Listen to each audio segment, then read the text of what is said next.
চলুন আজকে আমি বানাবো মিক্স ফ্রাইড রাইস। ঠিক লোভনীয় একটা জিনিস, বড় বড় রেস্টুরেন্টের মতো কিভাবে মিক্স রাইস বানায়। চলুন পদ্ধতিটা শুরু করি, ভিডিওটা আপনাদের সামনে তুলে ধরি। আর ভিডিওটা ভালো লাগলে অবশ্যই লাইক, শেয়ার, সাবস্ক্রাইব, কমেন্ট করতে ভুলবেন না। নিত্য নতুন ভিডিও পেতে আমার পাশে থাকবেন, চ্যানেলটাকে শেয়ার করবেন বেশি বেশি করে। আর ভালো লাগলে অবশ্যই আমাকে কমেন্টে জানাবেন। চলুন ভিডিওটা শুরু করি। আজকে বানাবো দেখুন mix rice, special mix rice. তার জন্য আমি এখানে 500 গ্রাম মুরগির মাংস নিয়ে নিয়েছি। আর এই মুরগির মাংসের মধ্যে আমি একটু দেখুন রসুন অ্যাড করছি। রসুনটা কিন্তু ভালো করে থেঁতো করবেন না, ভালো করে মিক্স করবেন না, একটু খিচ রাখবেন। রসুন অ্যাড করলাম। রসুনের পরে আমি এখানে যেটা দিচ্ছি সেটা হচ্ছে অল্প করে একটু লবণ, আর দিচ্ছি হচ্ছে একটু গোলমরিচের গুঁড়ো,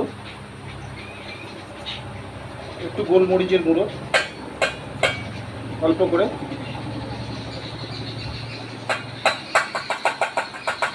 আর দেবো এখানে আমি একটু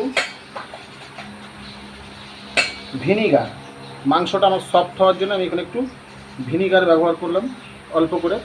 দেখুন আমি এটাকে ম্যারিনেট করে 15 মিনিটের জন্য রেখে দেবো। ঠিক এইভাবে ম্যারিনেট করে নিচ্ছি। প্রতিটা স্টেপ ফলো করবেন। আর এরকম নিত্য নতুন ভিডিও পেতে আমার পাশে থাকবেন আর আমার চ্যানেলটাকে ফলো করবেন।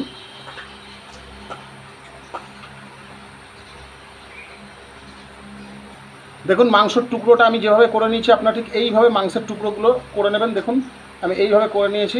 চলুন এবারে আমি চিংড়ি মাছটাকেও মাখিয়ে নেব। চিংড়ি মাছটাতে দিয়েছি হচ্ছে গোলমরিচ, রসুন বাটা, মানে রসুনটা একটু কোচানো আর কি, একটু থেতো করে নেওয়া, আর দিয়েছি একটু নুন, আর কিছু না। এইভাবে ম্যারিনেট করে চিংড়ি মাছটাকেও আমি 10 থেকে 15 মিনিটের জন্য রেখে দেবো। ঠিক এইভাবে ম্যারিনেট করে আমি 15 মিনিটের জন্য রেখে দিলাম। আমি এখানে 1 কিলো চালের জন্য 500 চিংড়ি মাছ নিয়ে নিয়েছি। আমি পুরো ছাড়িয়ে কমপ্লিট করে নিয়েছি। আমি খোলা শুদ্ধই বাড়িতে নিয়ে এসেছিলাম। আপনারা পারলে বাজারেই কেটে নিতে পারবেন। অনুরোধ রইল বাড়িতে একবার ট্রাই করবেন, করে আমাকে কমেন্টে জানাবেন কেমন খেলেন। প্রতিটা স্টেপ ফলো করুন। চলুন এবার 15 মিনিটের জন্য দুটো মাখানো থাক। এবার চলুন আমরা ভাতটাকে করে নিই। বলছি আমি এখানে 3টে ডিম নিয়ে নিয়েছি। এখানে ভেজিটেবিল নিয়েছি হচ্ছে ক্যাপসিকাম, বিনস, গাজর, ধনে পাতা, পেঁয়াজ কুচিয়ে নিয়েছি, এখানে লঙ্কা কুচিয়ে নিয়েছি আমি, আর এখানে আদা রসুন। চলুন ভাতটাকে বসিয়ে দিই। দেখুন কাঠের জালে আমি করব, সেই জন্য আমি এখানে হাঁড়ি বসিয়ে দিয়েছি। দেখুন এখানে আমি জল দিয়ে দিয়েছি, আর আমি উনানে করছি, ঠিক আছে। দেখুন কাঠের জালে রান্না দারুণ টেস্ট হবে। প্রতিটা স্টেপ ফলো করবেন।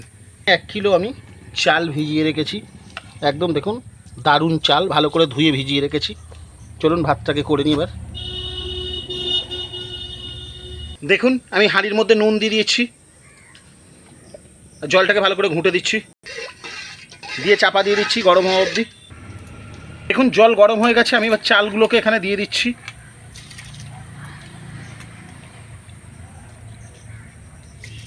আমার পুরো ফুটে গেছে। আমি ওখানে অল্প করে একটু ভিনিগার দিয়ে দিচ্ছি। দেখুন এই যে ভাতটা আমার আরেকটু হবে, আমি যখন আরেকটু হবে আমার আর 1-1.5 মিনিট ফোটালেই আমার ভাত হয়ে যাবে। দেখুন আমার ভাত পুরো কমপ্লিট। আমি এবার ভাতের ফ্যানটাকে আমি ঝরিয়ে ভাতটাকে ঠান্ডা করে নেব। 3টে ডিম নিয়ে নিয়েছি, তার মধ্যে গোলমরিচ আর নুন দিয়ে ডিমটাকে ভালো করে ফেটে নিচ্ছি। দেখুন কড়ার মধ্যে আমি তেল দিয়ে দিচ্ছি বেশি করে একটু। দেখুন আমার তেল হিট হয়ে গেছে, আমি ডিমগুলোকে এর মধ্যে দিয়ে দিলাম। দেখুন ডিমটাকে দিয়ে এবার আমি ডিমটাকে পুরো বেশি করে তেল দিয়ে আমি দেখুন ছাড়া করে ভেজে নিচ্ছি। দেখুন ডিম কুচি করে আমি ভেজে নিচ্ছি, ডিমটাকে তুলে নিচ্ছি। এবার আমি অল্প করে একটু তেল দিচ্ছি, বেশি দেব না। এবার এর মধ্যে আমি দিচ্ছি মাংসগুলো। বেশি ভাজলে হবে না কিন্তু মাংস।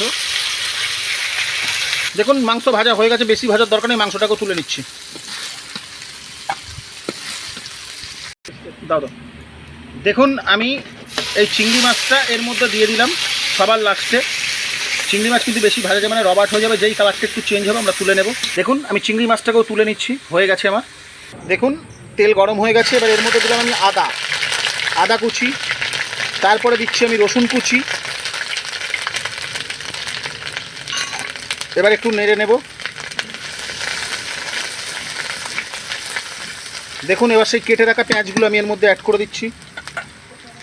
দেখুন পেঁয়াজটাকে দিয়ে দিয়েছি, পেঁয়াজটাকে আমি একটু ভেজে নিচ্ছি হালকা করে, বেশি কিন্তু ভাজা যাবে না। দেখুন এবার এর মধ্যে আমি একটু 30% মতো বয়েল হলেই আমার সেই ভেজিটেবিলগুলো দিয়ে দেবো। দেখুন পেঁয়াজ বয়েল হয়ে গেছে, এবার আমার এই ভেজিটেবিলগুলো আমি এর মধ্যে দিয়ে দিচ্ছি, গাজর, ক্যাপসিকাম আর বিনস।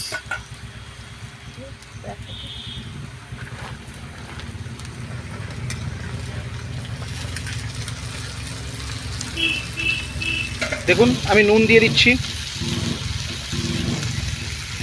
ভিনিগার দিয়ে আমার ভাতটা কত সুন্দর সাদা হয়েছে। এরকম সাদা হয়ে যাবে, একটু ভিনিগার ব্যবহার করবেন, আর ভিনিগার না থাকলে লেবুর রস ব্যবহার করবেন। চলুন আমার ভেজিটেবিল 50% বয়েল হয়ে গেছে, আমি অল্প করে এর মধ্যে চিনি দিয়ে দিচ্ছি, অল্প একদম একটুখানি দিয়ে নাড়িয়ে নিচ্ছি। চিনি কিন্তু আমরা ফের ব্যবহার করব, প্রতিটা স্টেপ ফলো করবেন, দারুণ টেস্টফুল। দেখুন 50% বয়েল হয়ে গেছে, আমি এর মধ্যে এবারে 50 নয়, আমি প্রায় 70% বয়েল করে নিয়েছি। 50 নয় বলাটা ভুল হচ্ছে, নাহলে কাঁচা গন্ধটা আমি যতক্ষণ না যাবে ততক্ষণ এরকম থাকবে। চলুন এর উপরে এবার ভাতটা অ্যাড করছি আমি। দেখুন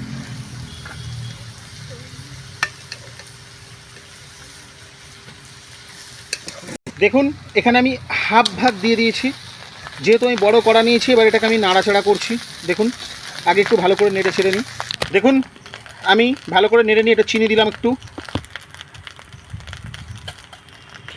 হাফ ব্যবহার করছি হচ্ছে কাঁচা লঙ্কা কুচি, হাফ দেবো ডিম, হাফ মাংসটাকে দিয়ে দেবো, হাফ চিংড়ি মাছটাকে দিয়ে দেবো, সব হাফ হাফ আমি এখানে ভাগ করে দিয়ে দিচ্ছি। দেখুন দেখুন এবারে হাফ মাংসটাকে দিয়ে দিচ্ছি আমি, কারণ হচ্ছে আমি একবারে করে নেব বলে আমি এটা করছি, নাহলে আমার তলা অবধি যাবে না জিনিসগুলো। এবারে হাফ চিংড়ি মাছ এখানে আমি ব্যবহার করছি। দেখুন আমি এখান থেকে ওপর থেকে এবার দিচ্ছি একটু গোলমরিচের গুঁড়ো, আর দেখুন আমি এটাকে ভালো করে নেড়ে চেড়ে নিচ্ছি। আর অবশ্যই গ্যাসে হলে ফ্লেমটাকে লো রাখবেন, আর উনানে যদি করেন স্লো রাখবেন একদম আগুনটাকে। প্রতিটা স্টেপ ফলো করবেন।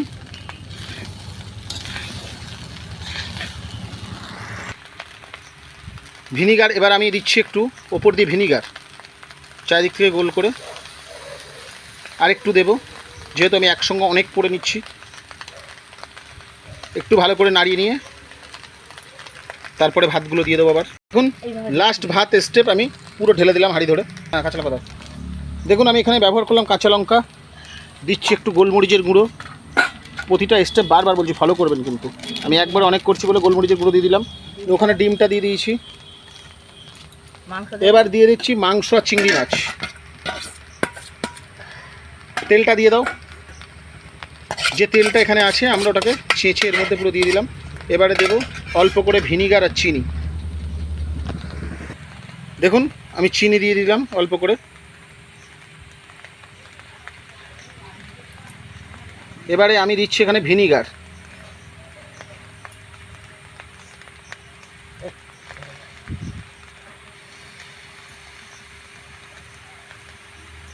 এবার লবণটা আপনারা টেস্ট করে নেবেন, কারণ হাতি তো আমি দিয়ে দিয়েছি। এবার দেখুন ভালো করে নেড়ে নেবো এটাকে।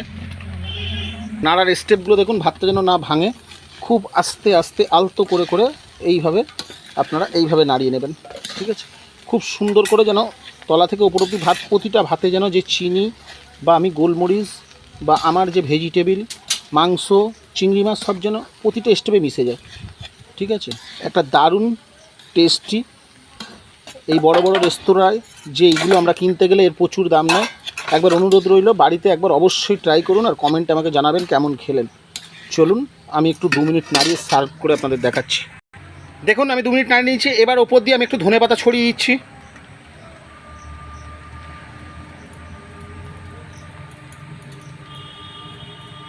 এবার ধনেপাতা দেওয়ার পরে দেখুন আমার কিন্তু পুরো কিন্তু আমার একটু আগুন নেই উনানে বা গ্যাসেও, আপনারা ফ্লেমটাকে অফ করে দেবেন কিন্তু। দিয়ে দেখুন আমি এবার নাড়িয়ে নিচ্ছি, নাড়িয়ে সার্ভ করে নিয়ে আপনাদেরকে দেখাচ্ছি একটা লোভনীয় জিনিস। দেখুন এই হচ্ছে রাইস। অনুরোধ রইল বাড়িতে একবার ট্রাই করবেন, করে আমাকে কমেন্টে লিখবেন। আর আজকে এই পর্যন্ত, আবার নতুন ভিডিও দেখা হবে। ততক্ষণ সবাই ভালো থাকবেন, সুস্থ থাকবেন, সুখে থাকবেন।